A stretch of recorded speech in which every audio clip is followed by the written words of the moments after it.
India's number 1 varicose veins hospitals ఐబీసీను సంప్రదించండి. మీ నొప్పి లేని ప్రయాణాన్ని ప్రారంభించండి.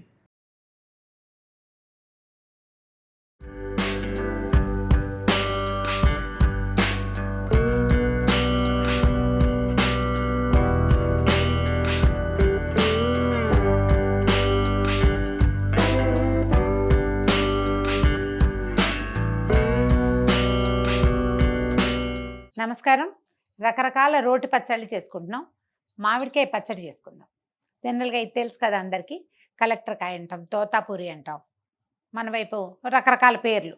అయితే ఇది ఎక్కువ పులుపు ఉండదు, సాధారణంగా ముక్కలు కోసుకుని తినేస్తూ ఉంటాం. ఈ రోటి పచ్చడి అనగానే పుల్ల మామిడికాయతో చేసామనుకోండి, ఎంత ఉప్పు ఎంత ఎండుమిర్చి చాలదు, పళ్ళు పులిసిపోతాయి, తినేయాలనిపిస్తుంది, పళ్ళు కిరకిరలాడుతూ ఉంటాయి. ఆ ప్రాబ్లం లేకుండా ఈ కాయతోటైతే చిన్న పులుపు ఉంటుంది, ఒక రవ్వ తీపి ఉంటుంది, కొద్దిగా ఎక్కువ తీపి ఉంటుంది, చవగా ఉంటుంది సరిగా చెప్పాలంటే. ఎండుమిర్చి సమంగా వేసుకుంటే తోతాపురితో పచ్చడి మహా బాగుంటుంది. 2 రోజులు నిలవ కూడా ఉంటుంది. తడి తగలకుండా మాత్రం రుబ్బుకోవాలంతే. తోతాపురి కాయ ఉంటే కనుక ఇంత పెద్దది అక్కర్లా. ఇప్పుడు ఈ కాయతో చేస్తే ఇంత పచ్చడి అవుతుంది. కొంచెం చిన్న కాయ అయినా పర్వాలేదు, సగం కాయ వేసుకున్నా సరిపోతుంది. చక్కగా చెక్కు తీసి ముక్కలు తరిగి పక్కన పెట్టండి. చిన్న తిరగమాత వేద్దాం చూడండి. స్టవ్ వెలిగించి ఏదైనా ఒక మూకుడు పెట్టుకోండి. కొద్దిగా ఒక స్పూన్ తాలింపుకే, అంత పెద్ద విశేషమైన నూనె అక్కర్లేదు, కొద్దిగా చాలు. ఒక స్పూన్ నూనె. ఇందులోకి వెల్లుల్లిపాయలు అవి వెళ్ళవండి, ఇంగు పోపే బాగుంటుంది. వెల్లుల్లిపాయలు వేసే మామిడికాయ పచ్చడి ఇంకో వెరైటీ చేద్దాం మళ్ళీ. ఒక చిన్న స్పూను మెంతులు వేద్దాము. మెంతులు ఎర్రగా వేగాక ఒక స్పూను ఆవాలు. ఆవాలు చిట్టుపట్లాడాక ఒక స్పూను మినపప్పు. దీంట్లోకి శనగపప్పు వెళ్ళదండి, అంత బాగుండదు. శనగపప్పు వేస్తే పచ్చడి రుచి మారిపోయి ఇడ్లీ పచ్చడిలాగా తయారవుతుంది, కాబట్టి శనగపప్పు వేయబోకండి. ఈ మామిడికాయ జీలకర్ర కాంబినేషన్ బాగుంటుంది. మినపప్పు కూడా వేగి మనం ఎండుమిర్చి వేస్తాం కదా, అప్పుడు కొంచెం జీలకర్ర వేసుకుంటే బాగుంటుంది. మన కాయను బట్టి, మన కాయల కారాన్ని బట్టి ఒక 10-12 కాయలు పడతాయి ఎండుమిర్చి. దీంతో పాటు కొంచెం జీలకర్ర కూడా వేద్దాం.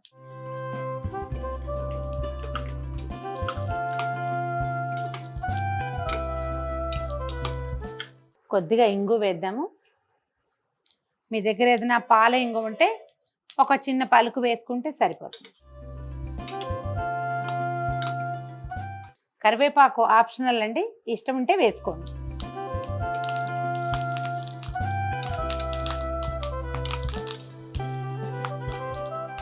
ఈ మూకుడిని పొయ్యి మీద నుంచి దించేద్దాము.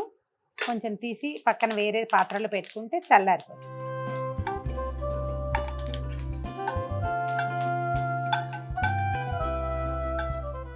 ఈ వేడి మీదే కొద్దిగా పసుపు వేసేద్దాం. మూకుడు మనం తాలింపు వేయించుకున్నాం కదా, అది రోట్లో వేసేద్దాము. మీరు దీంతోటైనా దంచుకోవచ్చు, దీంతోటైనా రుబ్బుకోవచ్చు, మన ఇష్టం. నేనేం చేస్తానంటే నాకు ఈజీ మెథడ్, ముందు ఒకసారి దీంతో దంచేస్తే ఇది మొత్తం ఎండుమిర్చి మెత్తగా అవుతుంది. తర్వాత పప్పు కూర పదార్థం ఏదేస్తే అది దాంతో రుబ్బితే బాగుంటుంది.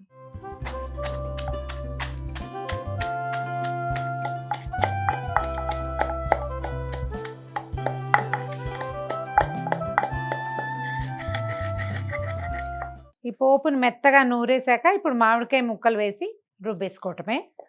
దీంట్లో కొన్ని చోట్ల బెల్లం వేస్తారండి. అంటే ఇది ఒకవేళ ఈ మామిడికాయ కనుక పుల్లగా ఉందనుకోండి, కొంచెం బెల్లం పెడితే బాగుంటుంది కొద్దిగా, లేకపోతే అది వెర్రి పులుపుగా ఉండి తినలేకపోతాం. మొదటి ముద్ద భలే ఆసక్తికరంగా ఉంటుంది, ఎంత బాగుంటుందో, జిహ్వ లేచి వచ్చినట్టు ఉంటుంది. కానీ 2వ నిమిషానికల్లా పళ్ళు కిరకిరలాడ్డం మొదలు పెడతాయి. పోపు మెత్తగా నూరేసాక ముక్కలేసి కొంచెం కొద్దిగా ఉప్పు చల్లుతూ మనకు కావాల్సినంత దంచేసుకుంటే పచ్చడి చక్కగా నలిగిపోతుంది.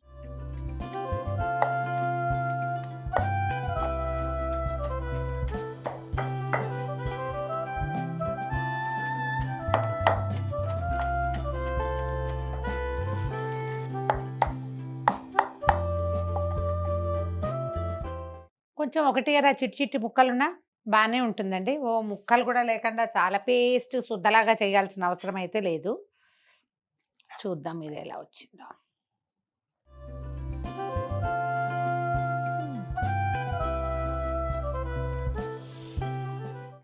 ఉప్పు సరిపోయిందో లేదో చూసుకోండి. మళ్ళా కప్పులోకి ట్రాన్స్ఫర్ చేసేద్దాం. మీకు ఇప్పుడు తిన్నప్పుడు నోట్లో వేసుకున్నప్పుడు నాలుక మండిపోవాలి, కళ్ళు మూసుకుపోవాలి, అప్పుడే అన్నంలోకి సరిపోతుంది. ఇప్పుడు కనుక హాయిగా తినగలిగేలా ఉందనుకోండి, అన్నంలో కలిపాక చప్పగా ఉంటుంది. కారము పులుపు ఎక్కువ ఉంటేనే అన్నంలోకి బాగుంటుంది. దీని మీద పైన పోపు వేయటం బ్యూటిఫికేషను అవన్నీ మీ చాయిస్ అండి. మనం రోట్లో రుబ్బితే ఎంతో కొంత పోపు పలుకులు తగులుతూనే ఉంటాయి. కాబట్టి పైన పోపు మళ్ళీ ఎక్స్ట్రా నూనె అవి అక్కర్లేదు. ఇలాగే వేసుకుని అన్నంలోనే కొంచెం పప్పు నూనె కానీ వేరుశనగ నూనె కానీ లేకపోతే నెయ్యి కానీ వేసుకుని కలుపుకొని తింటే ఎక్సలెంట్గా ఉంటుందండి. ట్రై చేసి చూడండి. పిల్లలకి ఇలా నోట్లో నోరూరించేటువంటి రకపు పచ్చళ్ళు గిచ్చళ్ళు అలవాటు చేశారంటే ఆకలి పెరుగుతుంది, అన్నం ఎక్కువ తింటారు. ట్రై చేసి చూడండి. అండ్ మోర్ ఓవర్ ఈ పచ్చళ్ళు ఏంటంటే మన రాగి సంకట్లో కానీ కొర్రలు అలా ఇప్పుడు చిరుధాన్యాల అన్నం తింటున్నారు కదా, చప్పగా ఉంటాయి, వాటిల్లోకి చాలా బాగుంటుంది. ట్రై చేసి చూడండి. ఈ వీడియో కనుక మీకు నచ్చినట్లయితే లైక్ చేయండి, షేర్ చేయండి. మరిన్ని ఇంట్రెస్టింగ్ వీడియోల కోసం సుమన్ టీవీకి సబ్స్క్రైబ్ చేసుకోండి.